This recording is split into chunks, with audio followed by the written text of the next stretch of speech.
예수님께서 태어나시고 또 예수님께서 아기 예수로 있으실 때에 그 유대 지방을 다스렸던 유대의 왕은 누군가 하면 헤롯이라는 사람이었습니다. 이 헤롯이라는 사람은 사실은 유대인이 아님에도 불구하고 유대 지방의 왕으로서 유대를 다스렸습니다. 헤롯의 출생은 이 사람은 에돔 사람이었습니다. 에돔 사람은 에서의 후손이죠. 이스라엘 백성들이 볼 때는 이방인입니다. 이방인이 유대인의 왕으로서 유대를 다스린다? 이것은 사실은 거의 불가능에 가까운 그런 이야기입니다. 외국 사람이 우리나라를 다스리는 것이 불가능하듯이 이방인이 유대인의 왕이 되어서 유대를 다스린다는 것은 사실은 정말 어려운 일이었죠.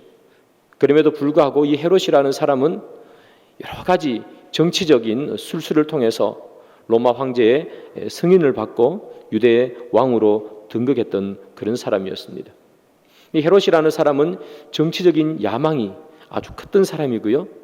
그만큼 그는 권력에 대한 집착이 아주 강한 사람, 그 사람이 헤롯이라는 그런 사람이죠.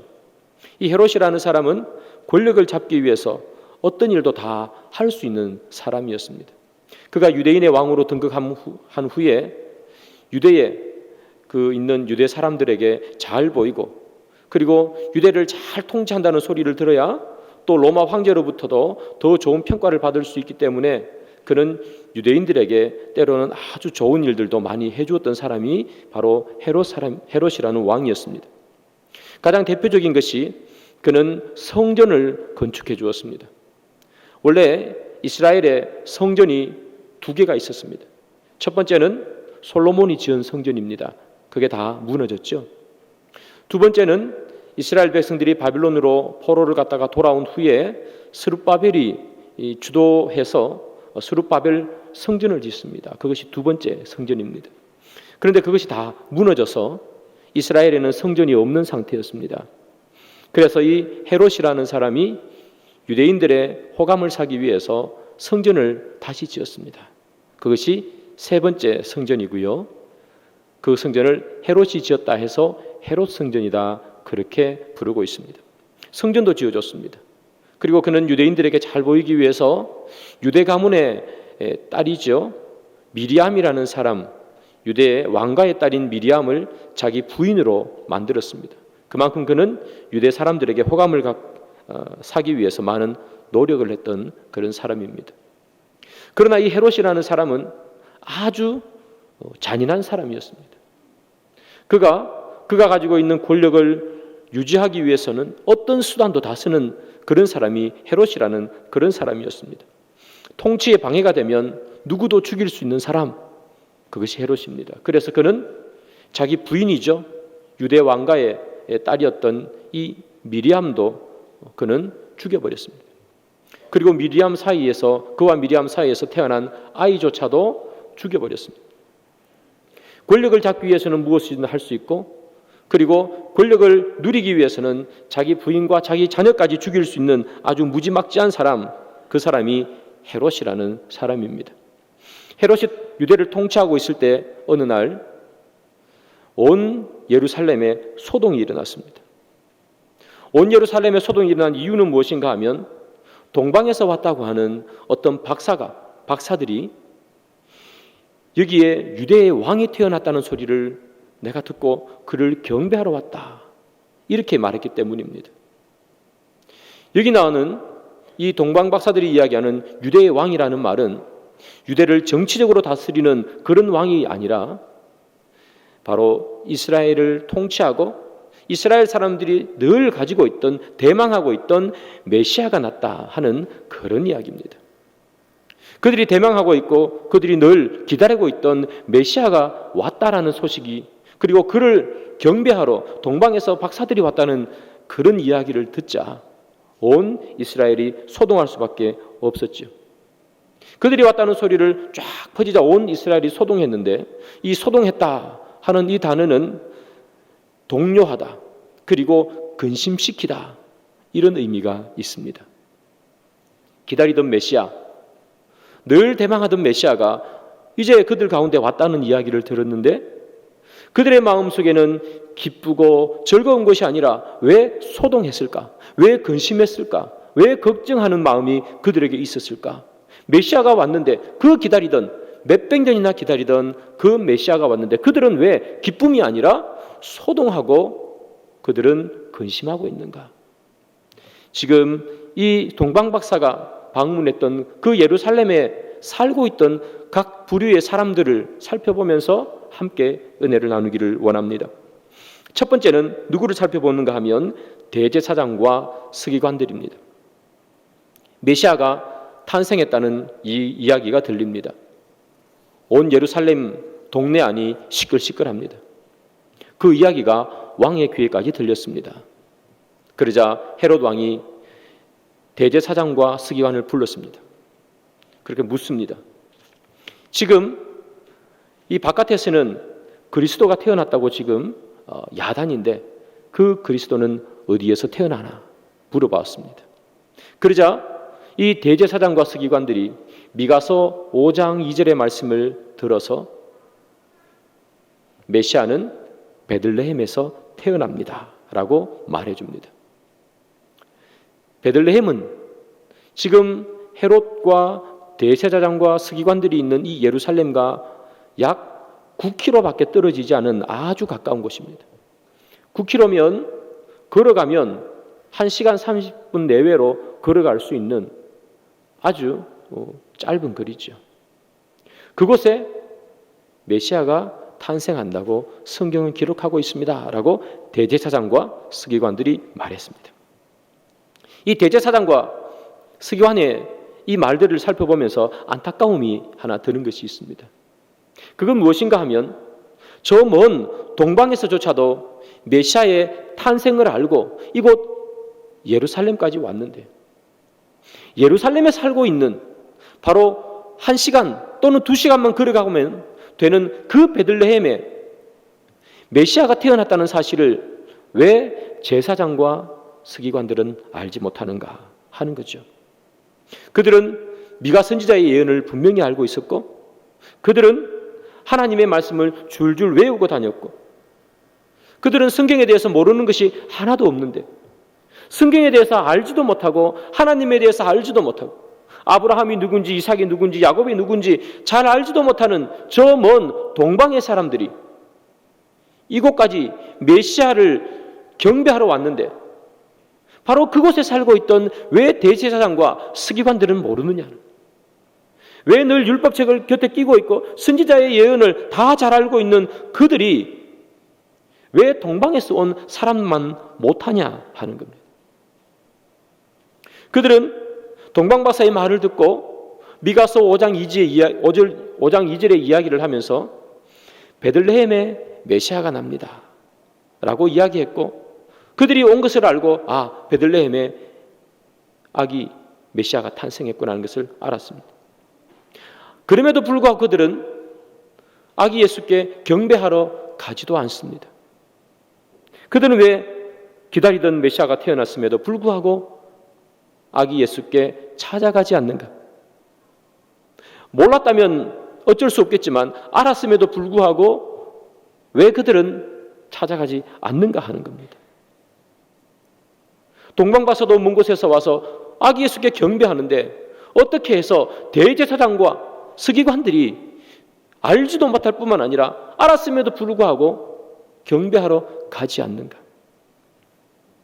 그것은 그들 마음속에 두 마음을 가지고 있었기 때문입니다. 그 두 마음이라는 것은 이런 마음입니다. 그들이 겉으로는, 그들이 입으로는 그들은 유대인의 왕 메시아, 다윗의 자손 메시아를 기다린다고 그들은 이야기합니다. 그러나 그들의 마음 속에는, 그들의 마음 속에 있는 유대인의 왕은 누구였는가? 헤롯이었습니다. 그들이 기다리던 메시아, 아기 예수는 그 대제사장과 서기관들에게 해줄 수 있는 것이 아무것도 없습니다. 그러나 헤롯은 그들에게 해줄 수 있는 것이 너무나 많습니다. 그들을 죽일 수도 있고 그들을 살릴 수도 있고 그들을 존귀케 할 수도 있고 그들을 저 밑바닥의 인생으로 만들어버릴 수 있는 것, 그것이 누구냐 하면 바로 헤롯이었습니다.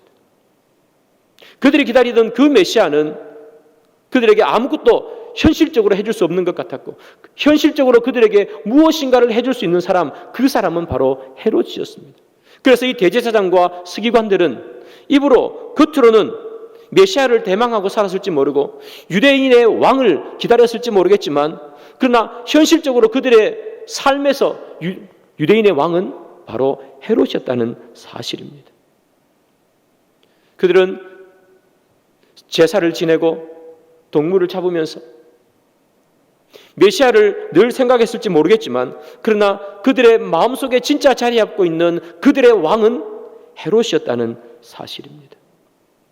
이것을 통해서 우리가 알 수 있는 것은 늘 성전에서 하나님을 섬기는 사람이지만 그럼에도 불구하고 하나님이 그들의 왕이 아닐 수 있다는 사실을 우리는 깨닫습니다. 늘 성경책을 들고 다니지만 그럼에도 불구하고 예수가 우리의 왕이 아닐 수 있다는 것을 우리에게 보여주는 겁니다. 두 마음을 품기 때문에 그렇습니다. 그래서 성경은 두 마음을 품지 말라고 늘 말하고 있죠. 시편 119편 113절입니다. 내가 두 마음을 품는 자들을 미워하고 주의 법을 사랑하나이다. 두 마음을 품는 자를 미워한다는 거예요. 하나님께서는 두 마음을 품는 자를 미워하십니다. 겉으로 제사장의 직분, 서기관의 직분을 너무나 잘 수행합니다. 그런데 속으로는 헤롯의 명령을 늘 따라서 움직입니다. 오늘 본문도 보십시오. 아기 예수가 탄생했음에도 불구하고 그들은 아기 예수에게 달려가지 않고 헤롯 옆에 붙어서 헤롯과 모든 이야기를 나누고 있습니다. 그들에게는 아기 예수는 관심의 대상이 아닙니다. 그들을 움직이는 사람도 아닙니다. 그들을 움직이게 하지도 못합니다. 그들을 움직이는 것은 오로지 하나, 헤롯의 명령밖에 없었습니다. 사랑하는 여러분, 이 시간 우리가 살펴봐야 될 것이 있습니다. 나는 누구인지, 나의 왕은 도대체 누구인지 우리 스스로에게 물어보아야 합니다. 나는 누구의 음성을 듣고 움직이는가? 나는 누구를 향해 달려가고 있는 인생인가? 아기 예수가 태어났을 때 그 아기 예수에게로 달려가는가? 아니면 헤롯의 명령에 따라 헤롯에게로 달려가는 그런 인생인가? 대제사장과 서기관이 늘 하나님을 섬기고 늘 율법책을 끼고 있지만 그들의 왕이 하나님이 아니고 헤롯이었던 것처럼, 우리 또한 늘 예배를 드리고 늘 찬송을 하지만 세상 속에서 우리의 삶을 살아갈 때 우리의 왕이 하나님이 아닐 수 있다는 사실입니다. 우리의 왕은 누군가? 예수인가? 아니면 세상의 여러 가지 상황들이 우리를 끌고 가는가? 오늘 대제사장과 서기관들은 겉으로는 메시아를 대망했지만, 메시아가 그들의 유대의 왕이었지만 진짜 그들의 왕은 헤롯이었다는 사실. 그처럼 우리도 진짜 왕이 예수가 아닐 수 있다는 것에 대해서 여러분들 깊이 고민하시고 나의 왕은 도대체 누구인지 여러분 스스로에게 물어보시기를 바랍니다. 두 번째 우리가 살펴봐야 될 사람이 있습니다. 이스라엘 백성들의 반응입니다. 메시아가 왔습니다. 이때 이스라엘 백성들의 반응, 성경은 이렇게 소개하죠. 마태복음 2장 3절입니다. 헤롯 왕과 온 예루살렘이 듣고 소동한지라. 이스라엘 백성들은 늘 메시아가 오기를 대망하고 기다렸습니다. 언제쯤 올 수 있을까? 언제 올까? 메시아가 왔다는 소식을 들으면 그들은 기뻐해야 합니다. 소리쳐야 합니다. 그런데 오늘 본문을 보니까 메시아가 왔다는 소식을 들었는데 그들은 기뻐하지 않습니다. 성경 어디에도 기뻐했다는 이야기가 기록되어 있지 않습니다. 소동이 일어났답니다. 아까 말씀드린 것처럼 그들의 마음에 근심이 있었습니다. 두려움이 있었습니다. 왜 이들은 몇백 년을 기다린 그 메시아가 왔음에도 불구하고 기뻐하지 못하고 소동하는가? 왜 근심하는가? 왜 메시아가 그들의 기쁨이 되지 못하고 그들의 근심이 되어버렸는가? 그것은 유대인의 왕 헤롯 때문입니다.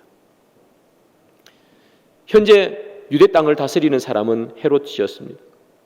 그런데 이 헤롯이 또 다른 유대인의 왕이 태어났다, 왕이 났다라는 소식을 들으면 그 포악한 헤롯이 사람들을 어떻게 피해를 줄지 알 수가 없었던 겁니다. 유대인의 왕이 태어났다고? 그러면 저 포악한 헤롯이 마음이 분명히 동료가 될 텐데, 그러면 어떤 짓을 할 줄 알 수가 없는데 우리에게 피해가 오면 어떡하지? 그 걱정을 한 겁니다. 실질적으로 이 헤롯은 2살 아래에 있는 남자아이들을 전부 다 죽여버리지 않습니까? 백성들은 그것이 걱정이 되었습니다. 다시 말하면 세상의 걱정이 메시아의 탄생의 기쁨을 덮어버렸습니다. 그것이 이스라엘 백성들의 반응입니다. 메시아의 탄생의 기쁨이 얼마나 큽니까? 그런데 세상의 걱정 근심이 그것을 덮어버리는 인생이더란 얘기죠. 우리의 성도의 삶, 하나님의 백성의 삶은 세상에 어떤 걱정과 근심이 와도 주 예수께 받은 그 은혜로 그 걱정 근심을 다 덮어버려야 되는 삶인데, 여기 나오는 이스라엘 백성들의 삶은 완전히 거꾸로 되어서 예수가 나셨고 메시아가 태어났다는 그 기쁜 소식이 있음에도 불구하고 세상이 주는 걱정과 근심이 그 기쁨을 싹 덮어버렸어. 그들의 마음속에 기쁨은 다 사라지고 걱정과 근심만 생기더라 하는 거예요. 하나님의 자녀가 된 기쁨은 어디론지 다 사라져버렸습니다.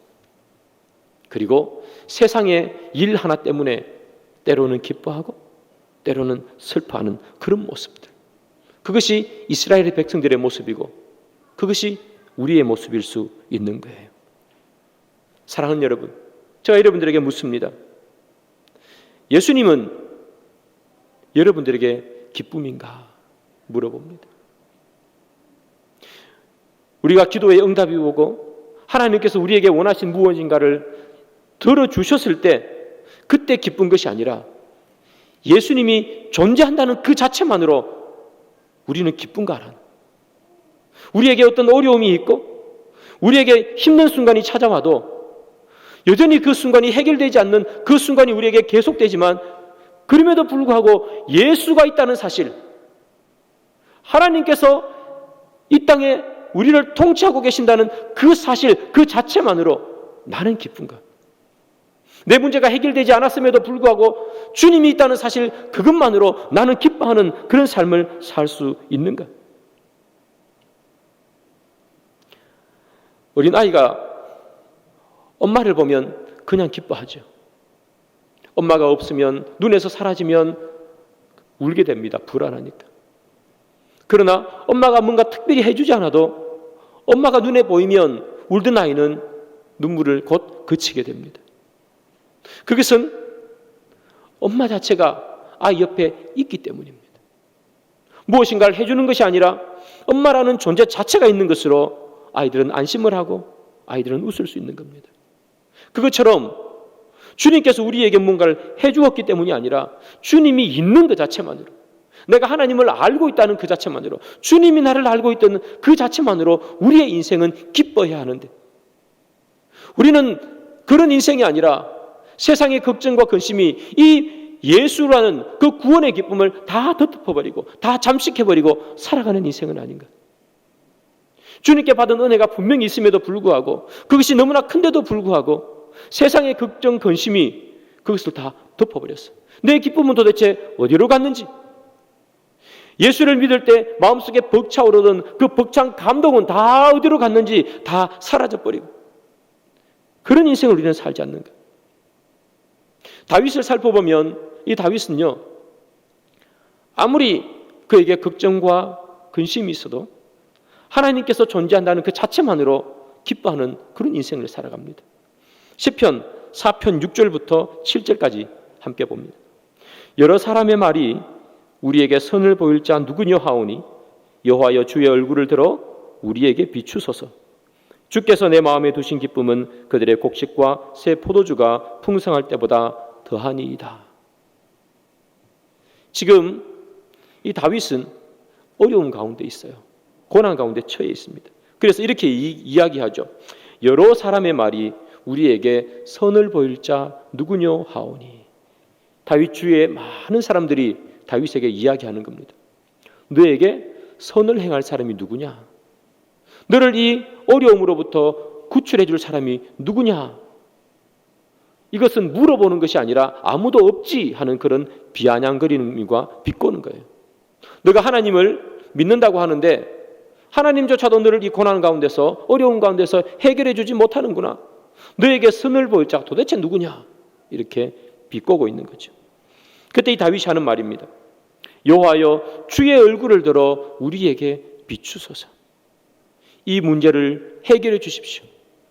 고난을 이기게 해 주십시오. 고난을 완전히 사라지게 해 주십시오가 아니라 다윗이 기도하는 것은 주의 얼굴을 들어 우리에게 비추소서라는 거예요. 주님, 주님의 얼굴을 한 번만 나에게 비춰주십시오. 그 이야기입니다. 그러면 어떻게 되느냐? 4장 7절이죠. 주께서 내 마음에 두신 기쁨은 주의 얼굴을 비추어서 그것 때문에 내가 받는 그 기쁨은 그들의 곡식과 새 포도주가 풍성할 때보다 더하니이다. 곡식과 포도주가 풍성한 그 기쁨보다 주가 나를 향해서 얼굴을 비춰주는 그 기쁨이 더 크다는 겁니다. 이게 뭡니까? 존재 자체로 기뻐하는 겁니다. 내가 아무리 힘든 어려운 고난 가운데 빠져 있어도 주님이 나를 향해 얼굴을 돌려주시는 것, 주님이 존재한다는 것, 그 자체만 나에게 보여주신다면 내가 그것보다 더 큰 기쁨이 없을 것 같습니다. 이 어려움도 나는 충분히 이겨낼 수 있을 것 같습니다. 다윗의 고백이지요. 주의 존재 자체가 다윗에게는 힘이고 기쁨이었습니다. 사랑하는 우리 성일교회 모든 성도님들에게 이런 은혜가 있기를 소망합니다.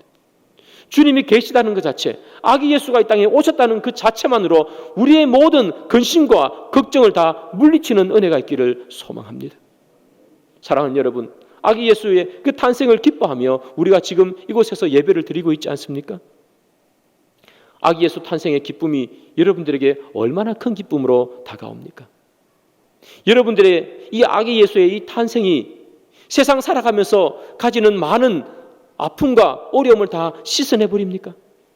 혹시 이 자리에 아기 예수를 탄생을 축하하고 기뻐하기 위해 이곳에 오심에도 불구하고 여전히 마음속에 세상에 가지고 있는 수많은 어려움과 고난과 걱정과 근심을 그대로 안고 혹시 여기에 있는 분들이 있습니까? 아기 예수의 기쁨은 세상의 걱정과 근심을 다 엎어버려야 됩니다. 그것이 진정한 그리스도인의 기쁨인 것입니다. 지금 이스라엘 백성들은 그것을 못합니다. 메시아가 왔다는 것을 분명히 알면도 불구하고 그들에게는 하등 기쁨이 되지 않습니다. 왜? 헤롯이 무슨 짓을 할까? 걱정과 근심 때문이죠.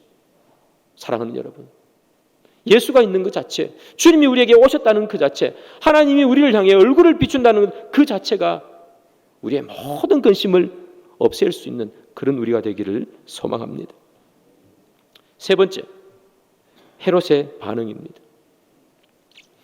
유대인의 왕이 태어났다는 소식을 헤롯은 들었습니다.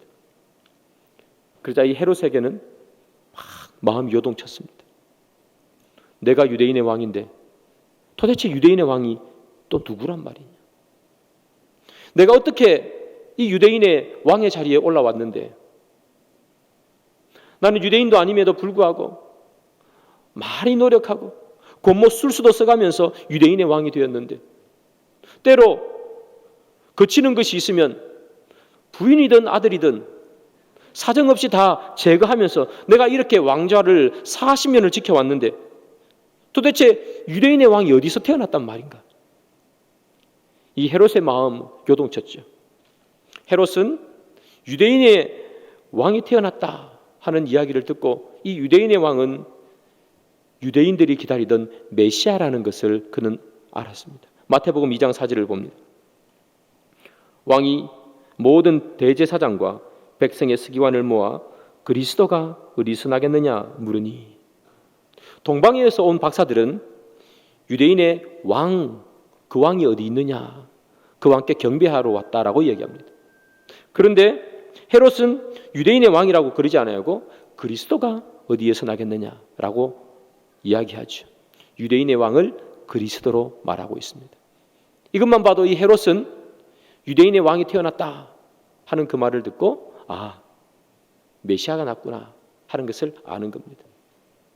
그리고 대제사장과 서기관들이 베들레헴입니다 라고 얘기해 줄 때 그는 또 알았습니다.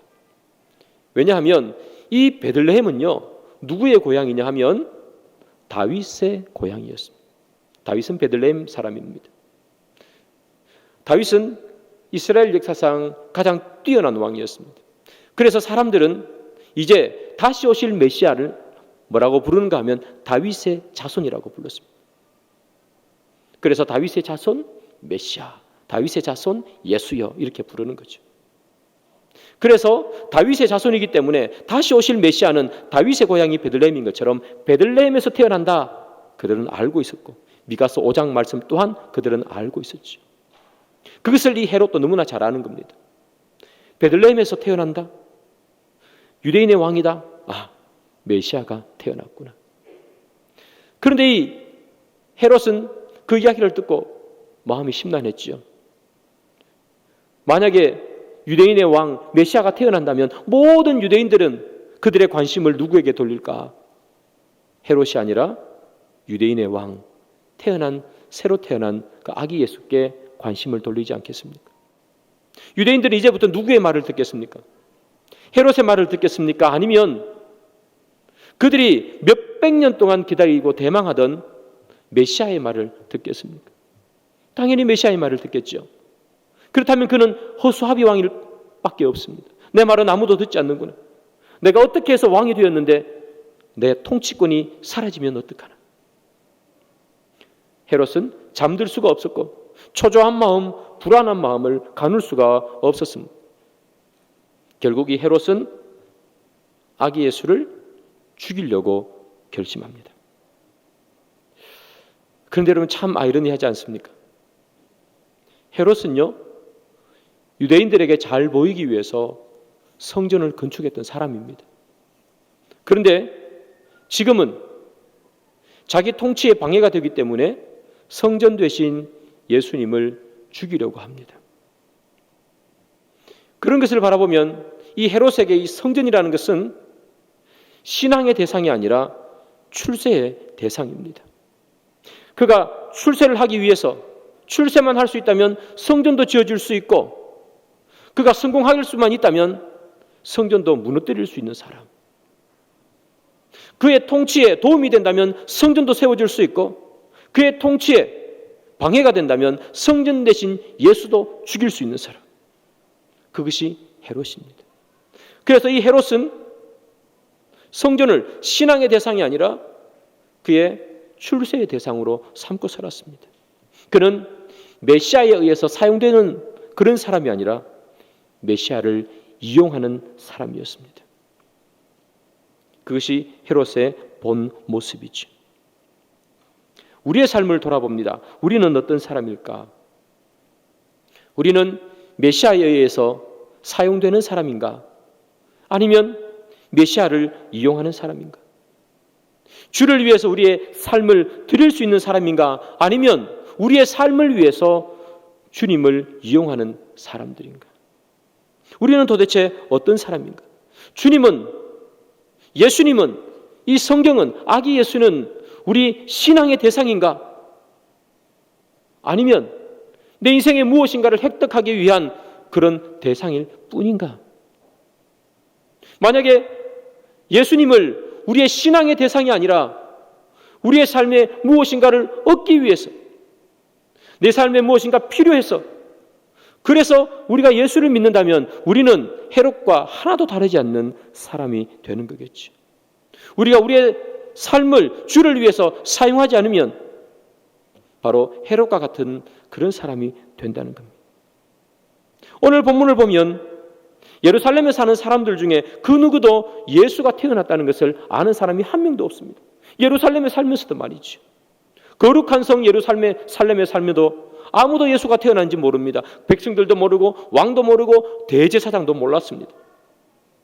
알았던 사람은 저 먼 이방에 사는 그 사람 동방 박사들이 알았습니다. 예수가 태어난 것을 안 후에도 그 누구도 아기 예수께 와서 경배하거나 절하지 않습니다. 유일하게 경배하고 절하는 사람은 저 먼 동방에서 온 박사들밖에 없습니다. 그들은 황금과 유향과 몰약을 내어놓고 아기 예수께 경배하고 기뻐합니다. 유대인은 메시아를 모른 채 하고 이방인은 메시아를 경배합니다. 누가 그리스도인입니까? 유대인이 그리스도인입니까? 이방인이 그리스도입니까? 대제사장이 그리스도인입니까? 동방박사가 그리스도인입니까? 오늘 성경은 이렇게 얘기합니다. 적어도 대제사장과 서기관은 그리스도인이 아니다는 겁니다. 그리고 예루살렘에 살고 있는 그 백성들도 그리스도인이 아니다는 겁니다. 유대를 통치하고 있는 헤롯도 그리스도인이 아니라는 겁니다. 거룩한 성에 살아도 율법을 줄줄 외워도 모르는 것이 성경에 하나도 없음에도 불구하고 그들은 그리스도인이 아닙니다. 왜냐? 그들의 왕이 예수가 아니었고 그들의 왕은 늘 헤롯이었기 때문에 그렇습니다. 그들의 인생은 헤롯만 쫓아가는 인생이었습니다. 대제사장과 서기관은 헤롯의 명령을 쫓았습니다. 아기 예수가 태어났다는 소식을 듣고 그곳에 가지 않고 헤롯 왕의 명령에 따라 왕궁으로 쫓아가 헤롯 옆에 있습니다.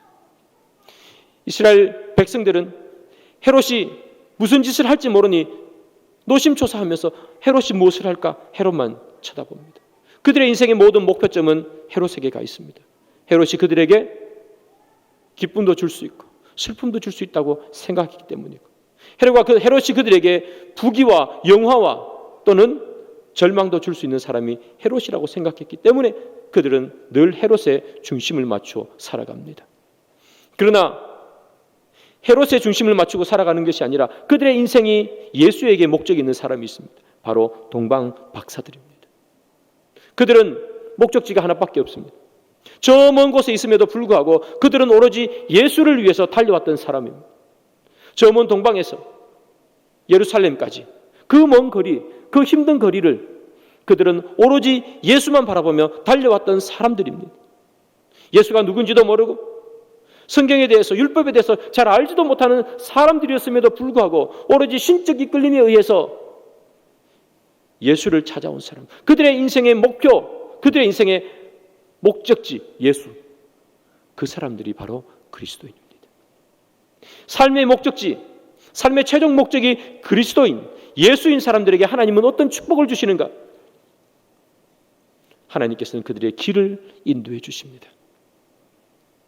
헤롯이 동방 박사들에게 묻습니다. 너희들이 베들레헴에 가서 아기 예수를 만나고 메시아를 만나고 경배하고 그냥 돌아가지 말고 궁으로 다시 와서 그 유대인의 왕이 어디에서 태어났는지 나에게 정확하게 알려달라. 헤롯이 동방 박사에게 이야기합니다. 나도 가서 경배하기 위함이다라고 헤롯은 말하죠. 그러나 사실 경배하기 위함이 아니라 아기 예수를 죽이기 위함이었겠죠. 동방 박사들은 그것을 잘 알지 못했습니다. 우리가 거기서 경배하고 돌아오는 길에 꼭 왕궁에 들러서 어디에서 태어났는지 정확하게 말씀해 드리겠습니다. 그렇게 이야기하고 아기 예수께 갔습니다. 그리고 아기 예수를 만나서 경배하고 찬양한 후에 그들이 잠을 자는데 꿈에 성령이 나타나서 헤롯에게로 가지 말라, 다른 길로 가라, 그렇게 말해줍니다. 그래서 그들은 헤롯에게 가지 않고 다른 길로 갑니다. 인생의 목적지, 그들의 삶의 목적지가 예수 그리스도인 사람에게 하나님께서 주시는 은혜는 무엇인가? 그들의 길을 인도해 주십니다. 여기 나오는 동방 박사들, 그들이 가야 할 길은 헤롯에게 가는 것이 아니라 헤롯이 없는 다른 길로 갔어야 합니다. 하나님께서는 그들에게 나타나 그들이 가야 할 길을 가르쳐 주게 됩니다. 사랑하는 여러분, 하나님에 의해서, 주님에 의해서 여러분의 인생의 길을 밝혀지는 인생을 살기를 원하십니까? 하나님께서 여러분들의 길을 인도하는 삶을 살기를 원하십니까? 그렇다면 우리의 인생은 어떻게 살아야 되는가? 우리의 삶의 목적지가 예수여야 한다는 사실입니다. 예루살렘에 사는 많은 사람들은 거룩한 성에 살았지만 그들의 인생이 예수가 아니었습니다. 그들은 예수께로 달려가지 않고 예수가 태어났는지도 몰랐습니다. 그들이 달려간 곳은 오로지 헤롯 옆이었습니다. 하나님께서는 그들의 길을 인도하지 않습니다. 우리 세상에 살면서 우리의 인생의 목표가 예수가 아니면 하나님께서는 우리의 인생의 길을 가르쳐주지 않습니다. 그러나 우리의 인생의 최종 목표가 예수인 사람에게는 주님께서 나타나서 우리가 어디로 가야 할지, 무엇을 해야 할지 그 길을 가르쳐주는 줄 믿습니다. 우리 가운데서 인생의 길을 알기를 원하십니다. 진짜 우리가 어디로 걸어가야 하는지, 어디가 참 길인지 알기를 원하시는 분이 계시다면, 또한 주님께서 우리의 길을 인도해 주기를 원하시는 분들이 계시다면, 우리의 인생의 최종 목표, 목적지는 세상 헤롯이 아니라 예수가 우리의 인생의 목적지일 때 주님께서는 우리의 인생의 길을 가르쳐 주십니다. 사랑하는 여러분, 말씀의 결론을 맺습니다. 예루살렘에 산다고 해서 다 그리스도인이 아닙니다. 그렇듯 교회에 열심히 다닌다고 모두 다 그리스도인이 아닐 수 있습니다. 예루살렘에 살아도 그 사는 모든 사람들, 헤롯, 대제사장, 백성들의 인생의 목표는 예수가 아니었습니다. 아무리 거룩한 땅에 살아도 아닐 수 있습니다. 우리 스스로를 바라보면서 나는 이렇게 성탄절에 예배를 드리고 내일 주일이잖아요. 내일 주일이면 또 예배를 와서 하나님 앞에 예배를 드리는데 내 인생의 목적지는 어딘가? 나는 무엇을 보며 달려가고 있는가?